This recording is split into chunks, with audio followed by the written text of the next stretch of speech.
comedy. I don't care what All Roger right, as soon says. as you hear that music, you are live. Awesome. Thank you.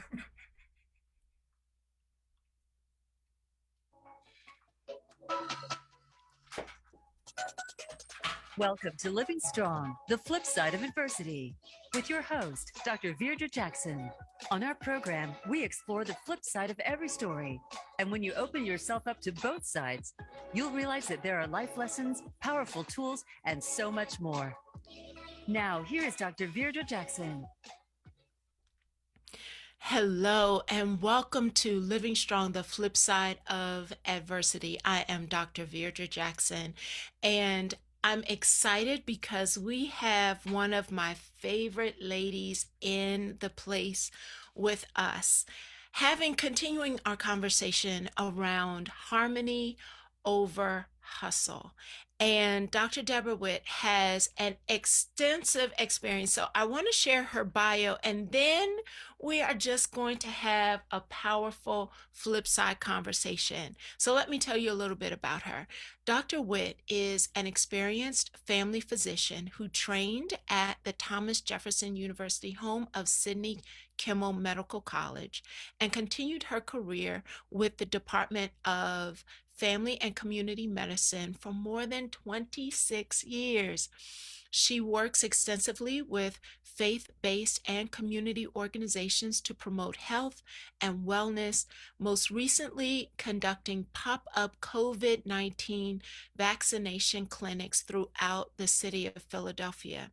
As medical director, Dr. Witt will lead the Jefferson Collaborative for Health Equity's community screening efforts, engage in organization and healthcare providers to partner with the collaborative to address the untreated and undertreated hypertension, diabetes, and metabolic syndrome in our communities with the Fraser Family Coalition for Stroke Education and Prevention and Closing the Gap initiatives. Dr. Witt also continues to teach and mentor medical students at the Sidney Kimmel Medical College, and Dr. Witt is passionate about community service and serves on the board of directors with Glory Unlimited Ministries, Teaching to Change Lives Incorporated, and Sugar Mama's Diabetes Prevention and Management. And we are going to have a conversation that health is wealth. Move it or lose it. Welcome to the show, Dr. Deborah Witt. Thank you, Dr. Deirdre Jackson. It is indeed a pleasure. I'm so excited. Oh, thank you. I know your schedule is so busy, and I truly appreciate that you took the time out for us to have a straightforward conversation around paying more attention to our health. And I understand how often what we call the hustle culture nowadays has us moving at a pace that can leave us feeling depleted, recognizing promoting actually toxic stress, and minimizing self care. And I know that you are really passionate about improving health and well being um, for the medically underserved and underrepresented in economically vulnerable communities, Yes. especially within the Philadelphia community. And so I guess my first question is, what are your hopes for what the future holds for those marginalized communities for such a time as this? Well, it's interesting that you ask about the marginalized communities and people who have lower resources, but it's for all of us. We really, really, really need to prioritize self. And the key word that I always use is prevention. Okay. Because a lot of times we wait until things are falling off or not working, and then we run faster to try and figure out what's wrong. And so My hope is that people will start prevention early so that we don't get to that point where you're like, screaming at the top of your lungs that the provider's not listening to me. And I had this and I had to go back a couple of times. And so I really hope people understand that key word is prevention. As a family physician, that's been my drive, helping people understand the importance of why we ask the questions that we do and when there's no problems. Yeah. Yeah. Staying ahead of, I think, as I think about just overall culturally, how so many times we are so wedded to our routines and things that we have loyalty to, Yes. and we will stay wedded to that loyalty until something tragic is happening, and then rush to want support at that time. Right. But you're saying let's actually become more intentional about being proactive. Yes. Yeah. Definitely before things happen. Oftentimes I liken it to the engine light on your car. And when we see the engine light, you're like, uh-oh, I need to get to the shop. Well, we want to make sure that people understand, get to the provider, get to your care team before the engine light goes off. Yeah. Yeah. But don't ignore the engine light, because it just might be just a little blink and you can get the help that you need. But oftentimes we're like, I can keep driving or I can keep moving without taking care of that engine light. And then you have a price to pay. Yeah. And you know what? I feel like you actually are already touching on my own story. There was a period in time when I started a nonprofit, and it actually was a ministry. Okay. And we were committed to serving the community, providing not only early childhood programming, but youth programming and family services and supports. And I was passionate about it. Yes. But I was so passionate that I wasn't eating regularly. I wasn't drinking my water, and I know how you feel about water. Yes. I wasn't sleeping. And I worked these unrealistic hours. And I literally took myself to the point of complete depletion. And I remember sitting in the doctor's office when she explained the condition that I was in. And out of that situation, I now have a condition that I have to take medication for every single day.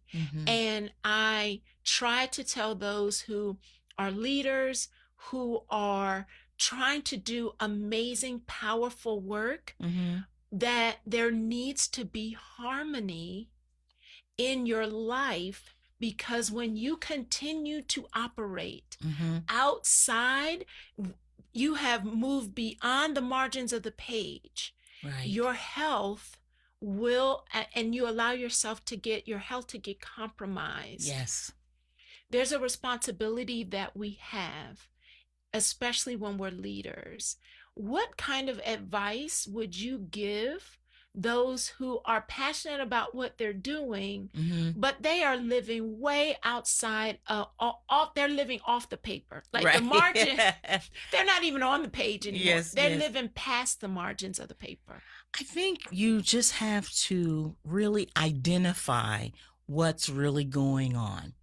And once you identify, say, I'm off the margins, you got to take a step back and be reminded that you're not the only one that can do what your dreams are. And be transparent and say, I need help. Somebody needs to help me. And I often tell my students and the participants in my classes, you have to make sure that you are okay with stepping back.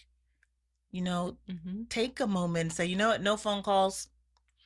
One of my students said, she has the curtains, the darkening curtains, so that she can go to sleep at 9. Yes. p.m. Yes. And she says her family knows not to call after 7:30. I said, really? How does that work? They won't call because she said I'm not answering the phone. Because that's her time, the me time. Yeah. So really identifying really what you have to do and that it can wait. To the point that you don't want it to get to the point it's going to destroy your gift. This is a gift. Our bodies are a gift. Our bodies are a gift. I love that. And we have to treat it properly. Yes. So I think you might have stepped on some people's toes, and I already want to make sure that you're square on their foot and stay on the toes and stay on the toes, because what I heard you just say is identify what it is, and even if it is actually your ego not being willing to acknowledge that someone else, if you give them the opportunity, could take on a project. It may not look the same way you did it. Right. But what is it that's keeping you from releasing, delegating, or allowing someone else to step forward and take charge? And also, ego recognizing if you set boundaries, that it's not a sign of your weakness, but it's recognizing that you're being responsible for your gift. Definitely believing what it is that's holding you back. So it may be fear. It may be pride. It may be just like, I am the savior, which we already have. So she stepped on your toes, not me. Not me. So I think we all go through that. And especially if it's not done the way you want it done. And I am learning, okay, I need to take a moment and I need to step back. But for years, I very similar. You know, just keep hitting the pavement. I can do it to the point people automatically assume. So you train people. Right, to depend on you. And then when they call you, you're like, I got to do it because they're depending on me. And so sometimes you got to say, okay, I can't, or I won't. That's hard. It is hard. I'm curious how many of us have compromised and have actually gotten to the place where we have trained people to expect so much from us. We're exhausted, and then we get mad at them for continuing to ask us to do stuff, but we were the ones that trained them to believe that we will work ourselves beyond our limits. Yes. And it's like a vicious cycle. And the boldness to recognize something that I shared I did a session for an organization recently, where I said, taking care of your health as a leader. And when I use the word leader, it's not just about the position, but it's that the fact that you influence others. Right. So leadership are parents, caregivers, yes, the administrator, but also the teacher, the student. We all have areas of influence.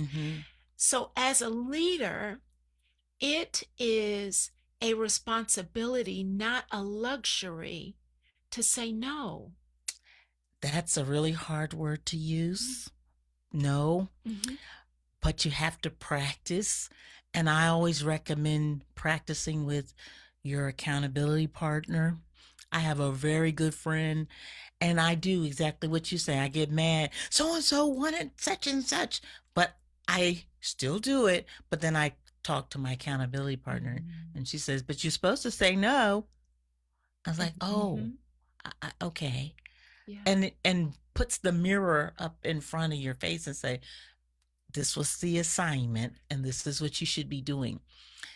But having an accountability partner that's kind enough to say, all right, we're going to keep letting you keep doing that. And you can complain to me, can't complain to the world, but let's keep working on it. So she always gives me some words of affirmation. You can do it. Give it a try. Don't let them walk over you, so on and so forth. And I'm like, all right, now I just got to remember that. In the moment. Exactly. Exactly. I have seen you in presentations, and your passion is electric. And I'm curious, where does that passion come from? You know, you asked that question, and I still can't really answer it except for my heart really wants people to understand what us healthcare providers really want to do to help them. And when I see the light bulbs go off in a person's mind, and they're saying, now I understand why they say I'm supposed to be drinking my water. I understand why they want to get my weight. Sometimes people feel like they just don't understand. And so we need to spend the time as providers, and we don't have that time. And so I really think it's so exhilarating to know that I've helped someone understand why we do the things we do, answer those questions, and say, this is why. Yeah. Yeah. When I hear you say that, I've actually never heard a physician put it quite that way. It immediately, as an educator, it made me think about the teacher and the student, or the pastor and a member of the congregation, or, you know what, a girlfriend to a girlfriend, where you've said something and you see the aha wash over them. Yes. And so they now own the understanding, and it's not just something you're offering, right, but they actually begin to own it. Right. And I believe that you build a special relationship with that person once they're saying that aha moment is, I own it now. And that's special because that provider spent the time to help me to understand. And, you know, oftentimes we speak over our patients' heads. And so I like to bring it way down so that it's not as hard to receive. And I'll give you a good example. My bishop always, when he's teaching, and I said, and I read that scripture before and I didn't get that. And so now I'm like, I got it. I would love to see my patients, my students, my participants in any programs that I'm working with really get it. That is so heartwarming for me. I think it also has me think about when they get it, that's when change happens. Yes. That's when change happens. I can't believe, Dr. Witt, we are already at our first break. Oh. We are already at our first commercial break, and we're going to take a short break. But when we come back, many of you have heard over the past 6 months, you've heard me talk about the girlfriend gathering and the power of women coming together every other month to talk about not just inspiration, but strategy. And we just had a conversation in our last metaverse meetup. And one of the girlfriends brought up the struggle with recognizing that I'm getting older and I can't do the things that I used to do. And I've asked Dr. Witt, can we talk about getting older? Because my birthday is next week. Oh, and happy birthday. Thank you. And at 53, I can't do the things I used to do at 35. But there was a shift that I had to own. And I'd love for us to unpack how we can shift in our bodies as well as in our mind when we come back from this break. So we'll be right back. You're clear. Awesome. Wow, Dr. Witt, we're already at the first break. Wow. Hello, Facebook community. How are you? How are you? Welcome to the conversation. Are you excited that we have Dr. Witt in the place? I know I am. Put it in the chat. I'm excited. Put it in the chat. Yes, show those hearts. Show those hearts. I love it.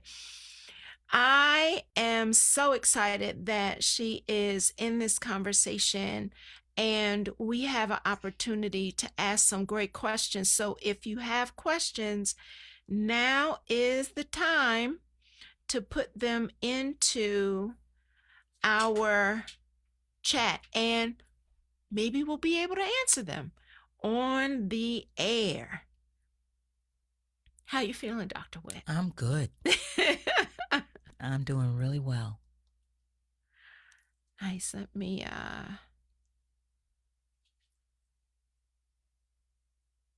all right, fam, community, I'm looking for your questions. So put them out there. Awesome. We're coming back in just a few seconds. Wonderful. Thank you.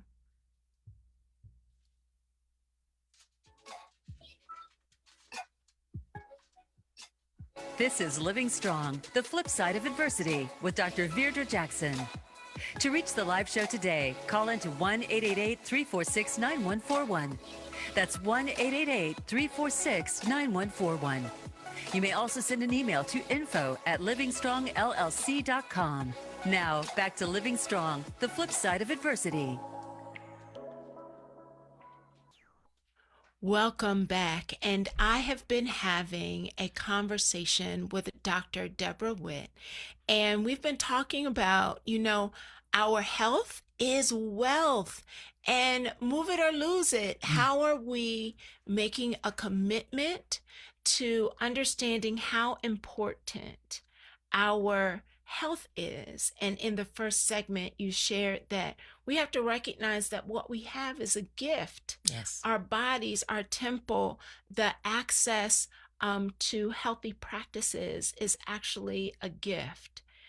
And before we went on break, I shared in one of our recent girlfriend gathering segments, we were talking about really being able to embrace the fact that when we get older, we can't necessarily do the same things that we did when we were younger. Right. But sometimes that can put us into a mindset of discouragement.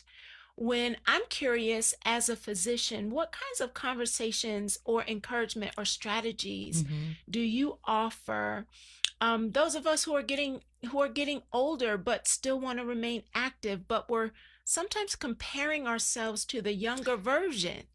Right. Well, that was the first thing I was going to say, is that we should not compare ourselves to others. So that means you shouldn't compare yourself to the younger you. As we get older, I think of it as a time of wisdom. And embrace it to the point that you realize I am still here and I have something to offer. So who needs to know what I know? And so emotionally, you have to think about, I am here because I'm a gift and I want others to benefit from it. You are here special for a reason. And okay, so you can't move as fast as you used to, or you can't do the things that you used to, but you can do something.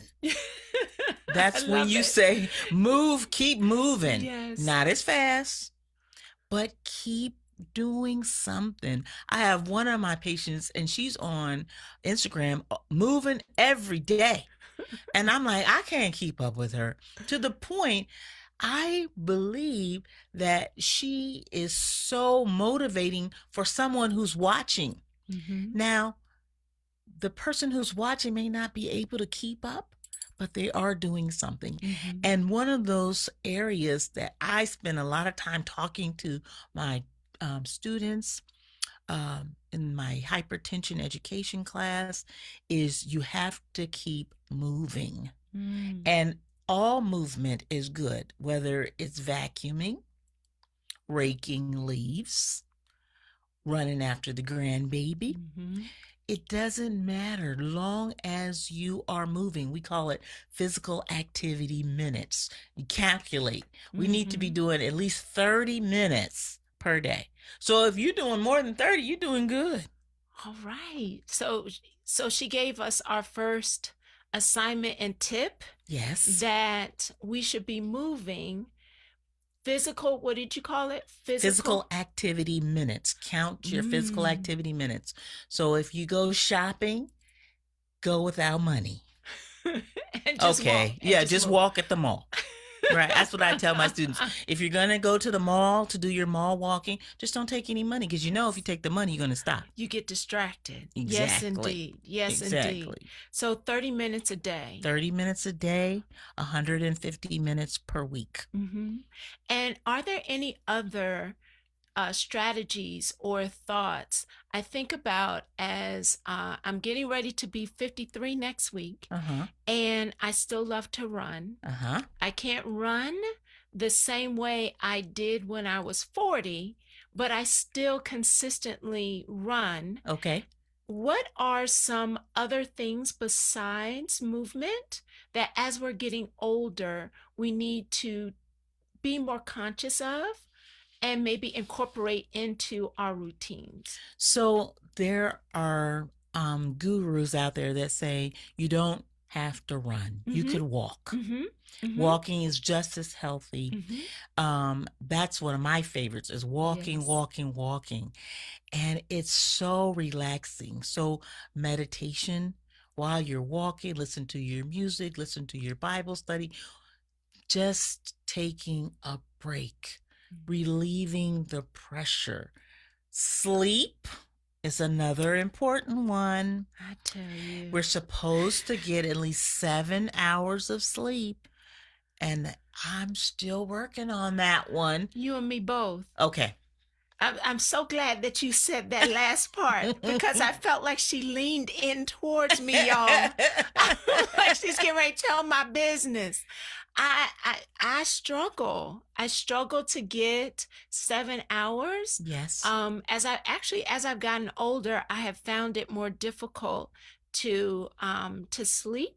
Okay. But I know that I'm doing better than I used to. Good. Because I'm more conscious. Right. I'm more conscious about it. Right. When I think about all of the organizations and the things that you are committed to, one of them, I know we had one of your colleagues at the Black Women's Educational Alliance actually come and talk to us about the Sugar Mama's diabetes prevention program. Yes. So can you tell us about it and how that programming, as well as the overall information, understanding our numbers, how that can impact the quality of our lives? Definitely. Sugar Mamas is a colleague of mine. It's her organization, and I am so tickled because we learn things in a group setting about things we never get a chance to question. For example, how important your teeth are regarding diabetes. Okay. I had no idea. Oh, yes. Wait, I had no idea. So the dentist would come in and explain the importance of how you need to take care of your teeth. It takes care of your whole body. And we just like, oh yeah, there's just teeth. If they fall out, it's okay. No, that's not good. So we have often have experts come and really emphasize the importance of your feet. Yes, that's important too.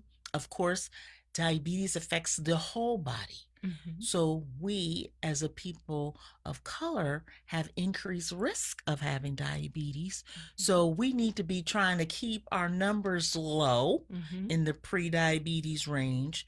Otherwise, we have to go on medication. The other thing that's really exciting is it's a boot camp. And it's only like 4 weeks. And each week she has a different speaker and talks about these important areas in our everyday lives. And then we have a chef and gives demonstrations and teaches how to eat right and how to chop up your food the right way and making sure your diet is right, how you can change it from the old school Southern foods. Mhm. Okay, let's try something different. And you are so excited to try something new. Mhm. Mhm. A lot of times we get stuck. I think you mentioned that earlier. Yeah. We get stuck in our ways, and this is the only thing that we can have. And I don't do that because that's not how I grew up. Well, this is the time to try something new. Try something new in a small group. You talked about accountability earlier, and so being able to one recognize that there are other ways that we can cook food, Yes, recognize that someone else will hold you accountable, that just because you did that when you were younger right, doesn't mean that you still have to do it now. right. And you have experts that come in to actually share how diabetes impacts your entire body. Can you tell us a little bit about those numbers and how Sure. it plays out, especially for people of color? Because I know we're going to talk a little bit about the equity project that you Yes. work on. So one of the things that oftentimes is I see patients are afraid to know their numbers, but we know our dress size, we know Ooh. our shoe size, Uh-oh. so then we need to know what our hemoglobin A1C is, Oh. which is a number that tells us over a 3-month period what your glucose in your blood levels are. And so people get real nervous, like, I don't want to know. I don't want to know. Yes, you need to know. Because if I know, it gives me a chance to help you understand what you need to do. Same goes for the blood pressure. There are many people who have no idea what their blood pressure numbers are and what they mean. And so part of the Jefferson Collaborative for Health Equity is getting out into the community, explaining these numbers, do the screening so you would know and not be afraid Mm-hmm. in an environment that you're used to. So we may go to a church and you're like, okay, I'll do it because I'm at church because I don't have to go and see Dr. Witt. But you're going to see Dr. Witt at church instead. And so what we can do is help you understand if you're at increased risk and push you to go and see the provider. Yeah. And not be afraid. You know what? Something, as I listened to you, it actually took me back to something you were saying earlier, that when the caution light is on, but if we want to remain blind to it, like, if I don't know, maybe it won't, it'll go away. When that is literally a lie that we're telling ourselves. And not only does it not go away, it just continues to get worse. Yes. And then it's no longer check engine, it's engine stopped. Exactly. And we don't realize when the provider says, I need you to go and get this done, it's not waving their finger at you that you're doing something wrong. It's often a chance to say, all right, now, these are some things that you can do to control what's going on. I think, especially after the pandemic, we feel like we've lost control. All of us are just like, you know what, hands up, I surrender. But there are some things that we can control. And I often ask this in my class. I says, anybody know how to control their age or their ethnicity or their family history? Anybody know how to do that? Raise your hand. Silence. Exactly. Crickets. Crickets. Because we can't control that. But there are things that we can control. We can control our weight. We can control smoking. We can make sure we eat better. We can take our medicines when the Mhm. provider recommends it. So there are some things that we can do to keep things at bay. Yeah. So it doesn't get to the point that it's detrimental and you're in the hospital and they're like, there's no hope. Okay, not there's no hope, but we got to work really hard to get this under control. Yeah. So I really think that whenever you see an opportunity to do free screenings, you need to be running to that Mhm. event Mhm. because it also is another gift that you don't have Yeah. to pay for. And I always say, if you had a gift, you want to open that gift, you don't want to leave it. I love that. And it's a mental shift Mhm. about what are you saying about your health? How are you interpreting your what you believe to be true about the quality of your health? And again, going back to something you said earlier, when we are able to own our own numbers, recognize what they are, there's a level of power there as well. You become empowered Yes. with really understanding yourself instead of hoping that if I just don't know. There's also a level of helplessness and hopelessness tied to that lack of awareness or knowledge. And do you think it's because of stress? That's possible. Do you think it's because I don't think it can be fixed? That's possible. But you can relieve the stress and you can work on it. I had a student in her class just the other day. She said she's been doing this 6-month hypertension education and support class. And she said she went to her doctor and they were like, "What are you doing?" She had lost 10 pounds Wow. just following the recommendations that we or helping her understand why we are focusing on the certain things. And we applauded her. I had another student, she would do a 6-pack of Pepsi a day. Ooh, And when we got finished with her, she's only doing water. yes. So Yeah. there are things that we can control, but we often feel like there's no control. The other thing about the different group dynamics Mm-hmm. is there's always somebody going through something similar. You're So not you alone. learn from each other. You're not alone. And you're like, oh, you mean to tell me I can put the salmon in the air fryer? Yes.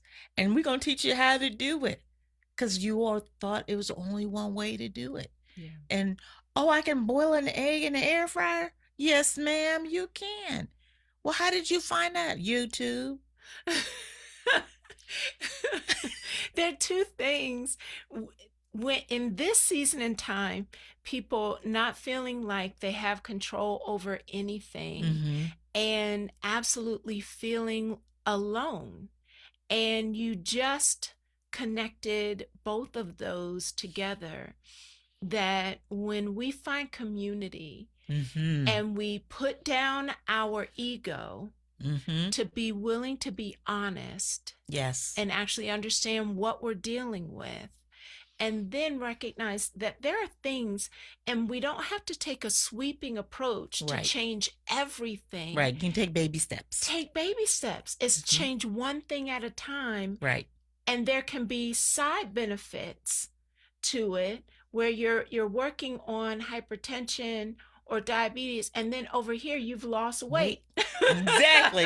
Because you've been doing, and you got physical activity minutes, and they all kind of work together. And so one of the things that we're doing is trying to help people understand you do have control and try to work on it before things get out of hand and be transparent and ask for help. If you don't know, we do want you to ask for help. And when we're out in the community and at these different events and we're doing the screening, we're also navigating people. There are some people who don't have health insurance. So we can navigate them to the right people so that they can get that health insurance. Or they're having trouble with their transportation to go get their medicines. And that's why they're not doing so well, because they're not taking their medicine because they didn't have transportation. We found that 80% of our health is outside of the medical office. Wait, say that again? 80% of our issues around health is outside the office. So you think I'm going to the office and they're going to name all these things, but there's all kinds of other things. It's trust. There's issues of food insecurity or transportation. We call them social determinants of health because what happens is those things affect your health. And you're like, we're spending more time asking our patients, how can we help? What kind of things do you need? Do you have trouble with electricity? Then we need to help you get your electricity so that you can cook the food in the microwave if that's an issue. I mean, so our goal is with the Jefferson Collaborative for Health Equity is to decrease these inequities so our health improves because we have the other things that we need to keep the health going well.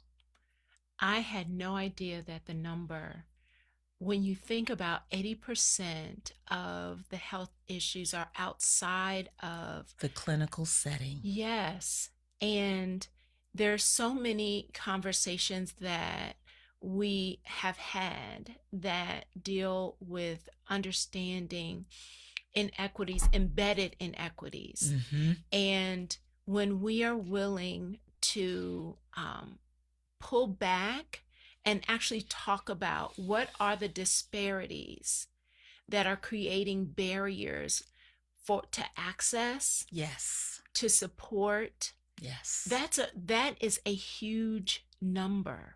Yes, so that's what we're digging at. We're trying to figure out how to make those communities where there are food deserts, how to make sure that the community-based organizations are being helped and foster the community that they're in.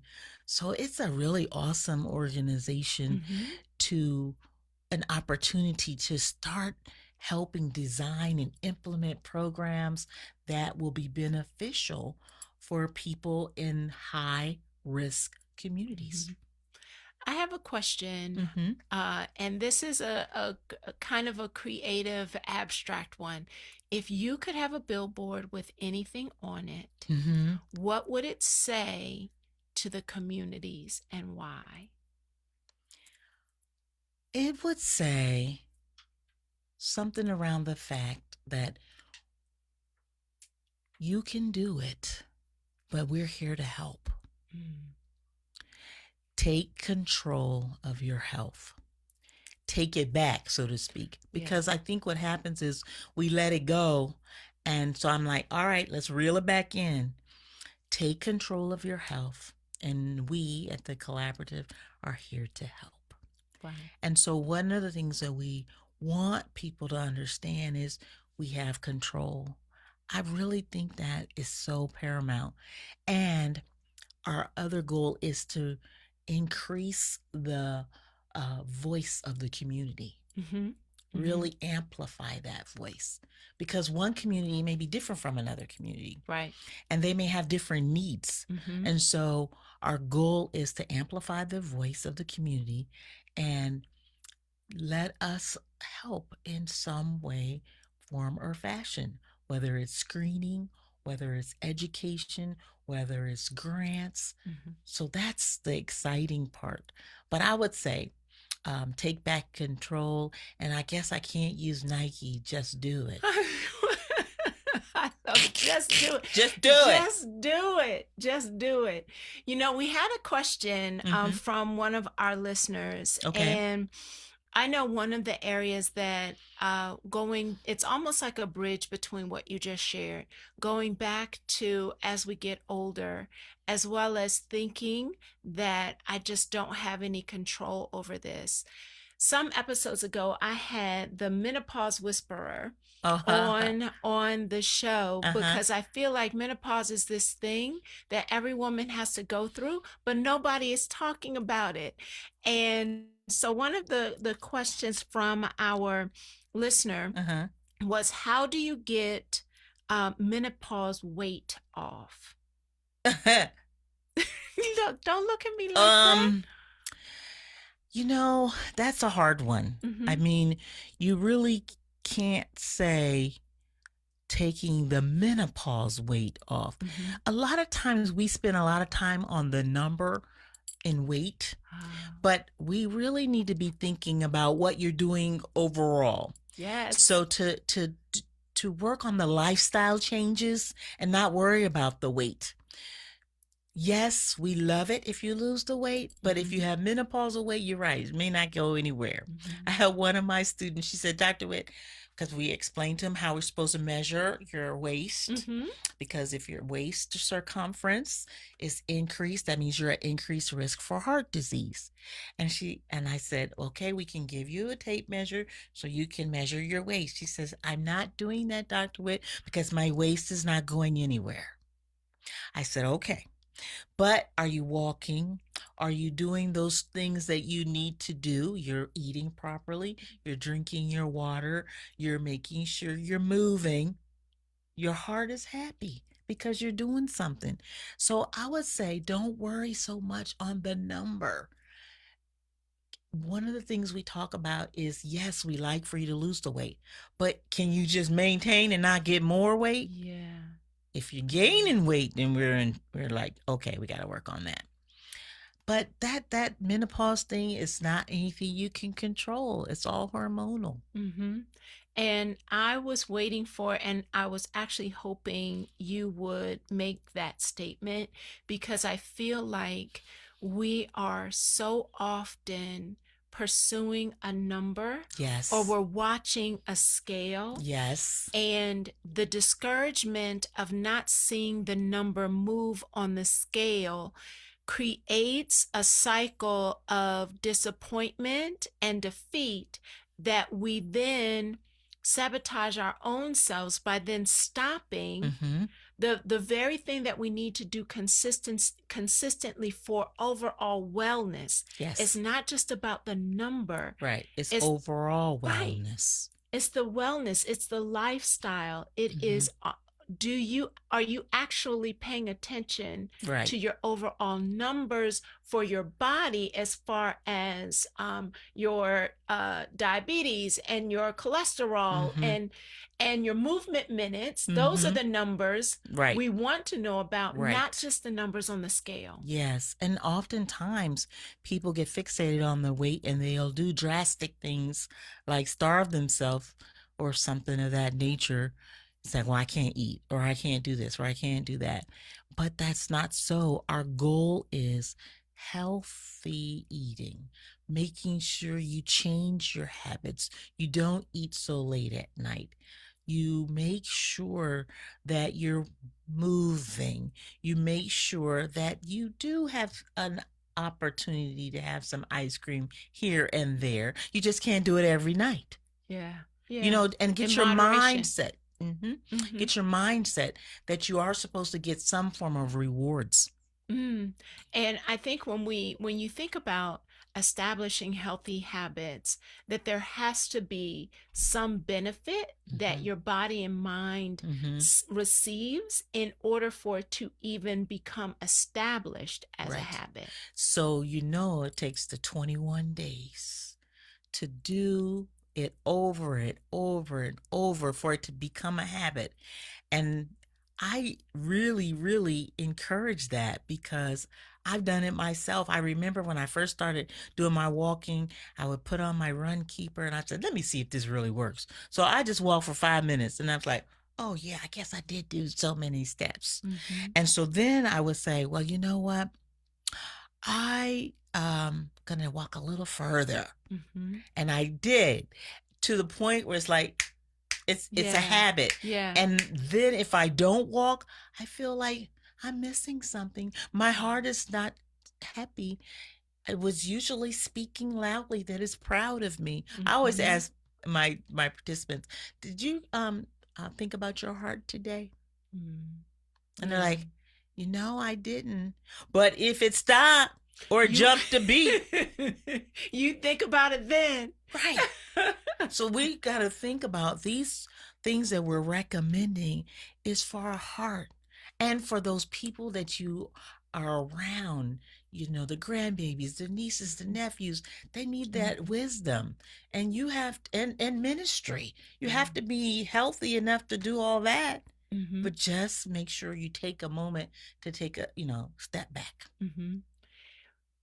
We started this conversation by you stepped on people's toes from the very beginning, Uh-huh. and you acknowledged how we needed to be willing to think about what is it that keeps you in the hustle, Yes. and that you could actually train people to continue to expect that hustle. And I think of that as almost a wired process where it becomes this automatic. Yes. But what you just said is if you start small and continue to build, Mm-hmm. instead of being wired to always be on the hustle, you could literally wire your body to desire the movement, to desire the water, to desire whatever the healthy change is. Yes. And reverse that exhaustion through the hustle grind Mm-hmm.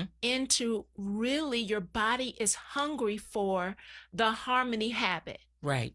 And your body will realize I need an exhaust valve.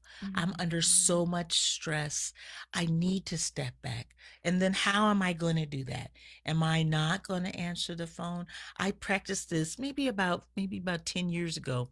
When the phone rings, you automatically pick it up. Yes. Right? Mm-hmm. So I said, you know what? I'm just going to not answer for a change and just see how it goes. Mm-hmm. And we don't want to get, programmed that as soon as it rings, you automatically answer.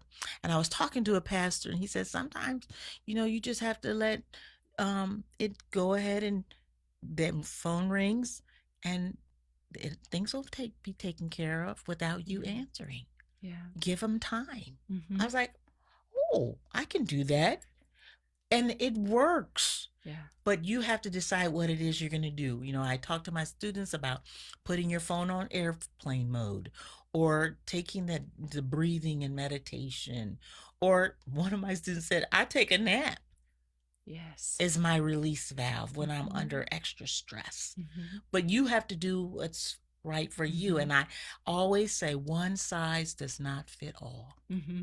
Mm-hmm. So everybody has their own individual thing that they have to do. Now we can't say, your relieving stress is your bowl of ice cream every night. Good choices. Exactly. Good Better yes. choices. Better choices. Better choices. Wow. Dr. Witt, we are at the last 3 minutes of our show. Oh boy. I know. Oh. But for those who are on Facebook, hang on because we have an after party conversation with Dr. Witt. So stay on if you're on Facebook. But for our Voice America community, Dr. Witt, we would love to understand all of the equity work that you are doing with Jefferson. How can people support the work that you're doing with the last 2 minutes that we have? The thing that I would love is that you spread the word to the young people. We want it to be intergenerational. We want people to understand how they prevent strokes, prevent high blood pressure, prevent diabetes. What's happening is we understand it goes out by word of mouth. We can send all the emails we want and only a few people show up to open this gift. Yeah. But I think the most important thing is when you hear this kind of information that you share it. Young people, old people, it's such an important thing that you do in between ages, and watch your little people. All right, so you can't Yes. have that Big Mac every week. I'm going to start doing the vegetables. You know, you say the 5 fruits and vegetables. All right, which vegetables are you going to try? Oh, asparagus, what's that? No, we don't want to hear that. So I think that would really help when you hear about the equity coming to your neighborhood, to your community. Participate, bring people so that they can glean from the information and change their lifestyles before they get the diagnoses of hypertension, chronic metabolic disease, diabetes. So what's the either the website? How can they look up the Jefferson Collaborative? They can just type in the Jefferson Collaborative for Health Equity. The other, that's probably the best way, just to Google that and it will come right up. Awesome. Because if I give you the older web link, you'll be like, that's not what she said. So I would say just to Google the Jefferson Collaborative for Health Equity is ideal. Of course, you can send messages to me and we can get you to the right place. But we have all kinds of programs: diabetes prevention, diabetes self-management, hypertension, smoking cessation, nutrition counseling, all that good stuff. Wow. This has been a powerful flip side conversation on our health. And you don't have to feel powerless. Yes. Know your numbers, take back your power, and there are things that you can do. Control, yes. Yes. So thank you so much, Voice America community. It has been an amazing conversation. Same time, same place, same location next week. We wish you well. All right, you are clear. Wonderful Thanks, job, John. ladies. Thank you. All right, Facebook community. I've got some questions out here, and I've got Dr. Witt says she will stay on for the after party. I asked her before she came on. And so I had one question here.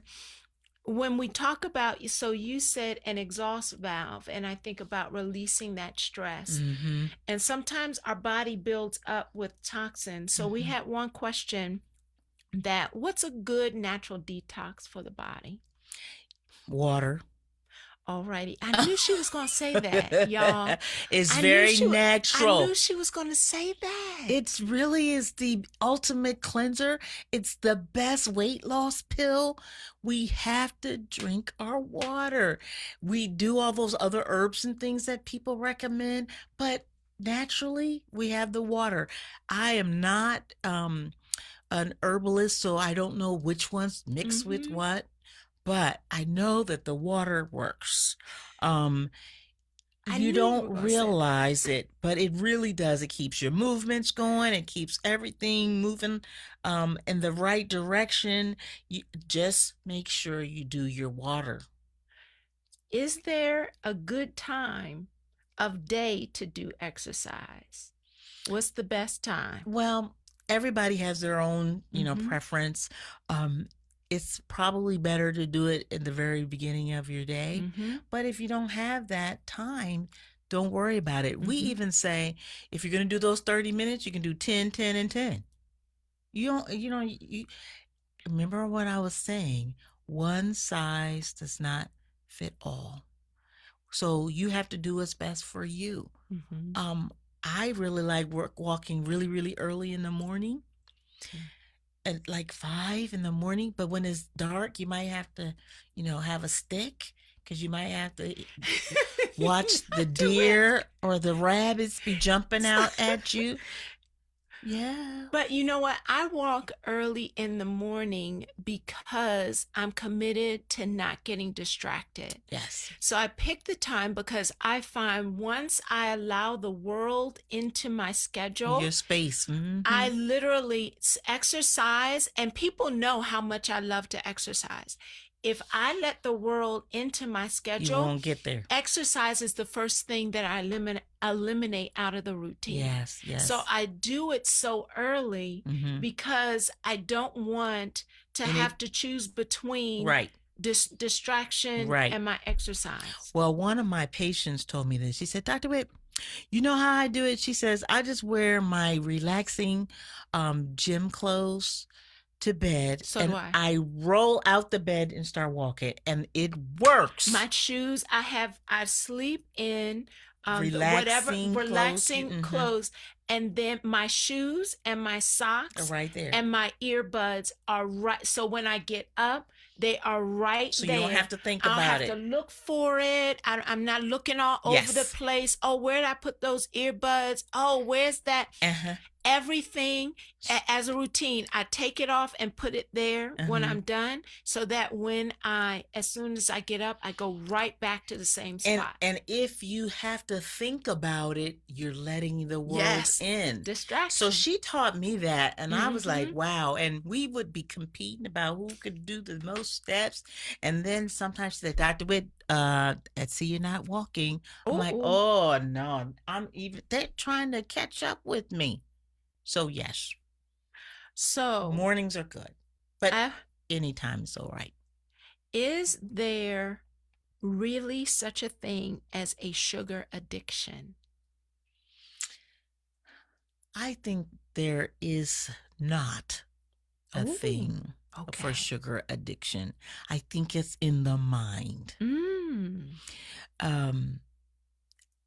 We have that willpower to stop ourselves. And I would recommend that you work with someone so that you can see, oh, it doesn't have a hold on me. You can also determine how you feel when you have the sugar. And you're like, I don't want to feel like that. And you know what? I have to tell you, so we had my girlfriend Crystal Mance on, and she wrote a book called Reset. Okay. And she challenged me for a period in time to release the sugar. Now, I wouldn't say as far as like an addiction, but you could tell the difference. I absolutely love sugar. I think we all do. But letting and she's actually first of all changed my language around it. She said it is not a no sugar diet. It is a reduced sugar diet because sugar is in so many Everything, things. yes. So that was my first thing. And then what you just said, when I became conscious of the things that actually sugar is hidden in, I felt a difference. So menopause, I see it on here. People, they want to talk about menopause. So menopause, because I'm there. We had the whole, if you didn't watch the show with the Menopause Whisperer, go back to that episode. But I'm going to tell you, walking into menopause, I felt a change in my joints, in my energy level, in my ability to think more clearly, and in my sleep. That's true. I felt the change. Yes. When I reduced the sugar, I literally felt, and she would call me and ask, and for those who are talking about the scale, she would call or text me and ask me, what are the non-scale benefits you are seeing? Wow, I like that. The non-scale benefits. And you felt totally different. I did. So much so that now, so I fell off, I got distracted, and so I just reached out to one of my Peloton accountability partners, Siobhan Richardson. She holds me accountable to working out on my Peloton. Yes. And I said to her, I remember how I felt, and I want that feeling again. When you had low sugar? When I had less sugar in my diet, I felt the difference. And it actually had nothing to do with the scale. Right. It was just your old quality aura of life and everything. Yes. We don't realize that our body communicates with our surroundings, with our food. I tell my students all the time, we eat with our eyes.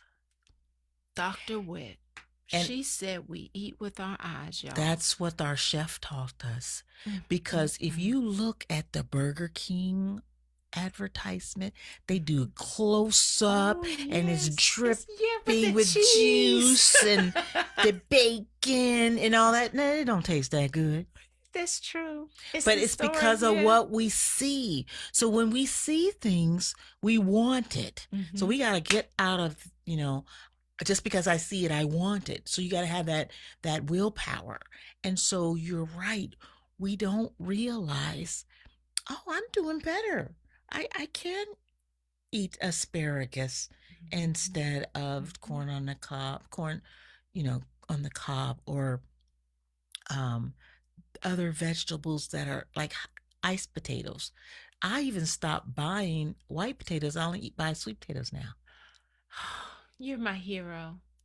I have to, and that was the first thing that I took off of the list. Was the white potatoes? I started with the white potatoes because I crave and love them so much. I wanted to start with the white potatoes, and those who know me, y'all know I talk about the white chocolate mocha, whatever. And that's all sugar. Yes, it is. And so I had to take those two off. Mm-hmm.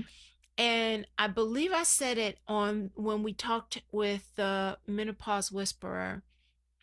I had to, actually, no, it was with Crystal Mance when we talked about reset.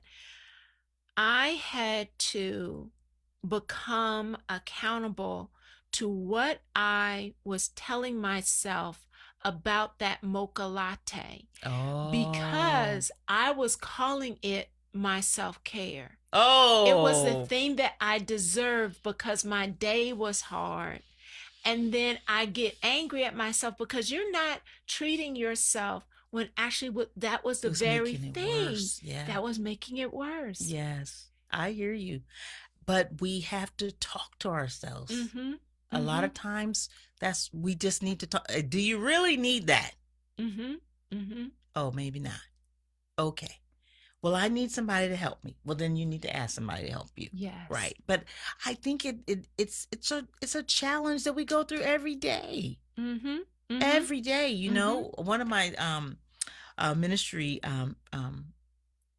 colleagues, she said, you know what? We should write down or save the amount of money we use at Starbucks. Oh, don't get in my business, y'all. I'm getting ready to turn. I'm getting ready to turn it off. Y'all. So I was like, "What?" She said, "You remember how often we used to go to Starbucks and get it's green teas, but it's still Starbucks." Yes.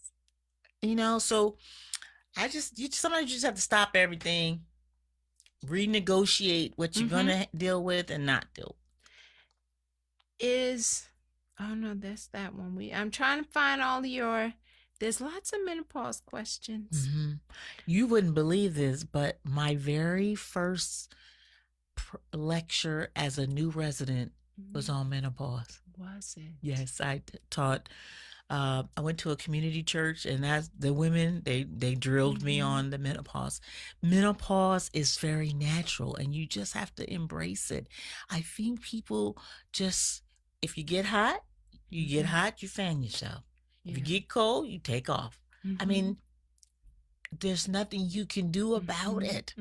It's just part of the normal process. There's a question here that because there was also a question around menopause insomnia. It says, I discovered a myth that the older you get, the less sleep you need. Is that true? That's a myth. So it is true that as you get older, people don't sleep as long as they should. But we do want you to still do those 7 hours. Okay. I have a slide, and one of my students said, Dr. Witt, can you send me that slide? It talks about the benefits of sleep. the GI tract gets to rest, your brain gets to rest, your heart gets to rest, your muscles get to rest. All these parts of your body, we should be sleeping to help our health. Yes. Yeah. There are such benefits. Yep. And we don't realize the benefits of sleep. And as a matter of fact, one of my students said, "This is a book, Doctor, you got to read." I haven't read it yet, but I know I'm trying my best to get to sleep. The biggest problem I have is staying up too late watching Netflix. Dr. Witt, I love you. There's I forget what session I do it in, but we talk about it actually in the creating co-creating communities of healing. I do a session on that. Okay. And one of the things that I heard one of the neuroscientists share, actually in trauma work, understanding that we process our experiences in our sleep. And in our bones. And if we don't have enough sleep, you're not giving yourself enough time to process what you experienced that day, or being able to reconcile. And so then we wake up just as confused and just as tense as we were the day before, but wanting to, it's a new day, so I want to start again. But you actually didn't process yesterday yet, because you didn't allow yourself enough time to sleep and get into the REM sleep. I am learning so much more about the trauma zone. I was listening to a speaker, and she was talking about ancestral trauma. Yes. I was like, oh boy. Yeah. That's just, so even just visualizing something, she said it's in our bones. I was like, oh no, I need in our DNA. Yeah. There's different types. Yes, transgenerational trauma. She can have me go into a whole nother conversation. Facebook community, wow, sisters. I got her to come. I so appreciate and you've been trying so hard for so long, but I'm so glad I got to come back. Yes, you do, because there's still more things we didn't even talk about. I tell you. The questions, look, the questions keep are coming. They here. Oh, wow. Well, Facebook fam, it has been an amazing Flipside conversation. And again, thank you, Dr. Witt. You are so appreciated and loved. Well, I am honored to be here, and I wouldn't want to do it with anybody else. Oh, thank you. Thank you. Thank you. So stay tuned. We are not done with our conversation. All of June is all about harmony over hustle. And why it is important. You're not trying to pursue balance, because that's an illusion that none of us can attain, but we can access harmony. So much love, and we'll see you next week.